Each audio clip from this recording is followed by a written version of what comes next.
தன்னம்பிக்கை கொண்ட கோழி. ஒரு அழகான கிராமத்தில் சின்ன கோழி ஒன்று வாழ்ந்தது. அது மற்ற கோழிகளை விட கொஞ்சம் வேறுபட்டது. மற்ற கோழிகளெல்லாம் கூட்டமாகத்தான் எங்கும் போகும். ஆனால் இந்தச் சின்ன கோழி மட்டும், நான் என்னாலே பார்த்துக்க முடியும் என்று தனியாகச் சுற்றும் பழக்கம் கொண்டது. ஒரு நாள் மழை பெய்ததால் வயலில் நிறைய பூச்சிகள் கிடைத்தன. அனைத்து கோழிகளும் ஒரே இடத்தில் கூட்டமாக இருந்ததால் சின்ன கோழிக்கு அங்கே இடம் கிடைக்கவில்லை. அப்போது அது மனம் தளரவில்லை.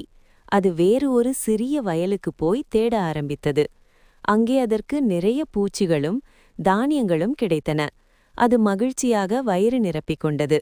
அதே நேரத்தில் மற்ற கோழிகள் கூட்டமாக இருந்ததால் ஒரு நரி வந்ததும் எல்லாம் பயந்து ஓடின. பல கோழிகள் சிதறிப்போனது. சின்ன கோழி மட்டும் அருகிலிருந்த புதரில் ஒளிந்து பாதுகாப்பாக தப்பித்தது.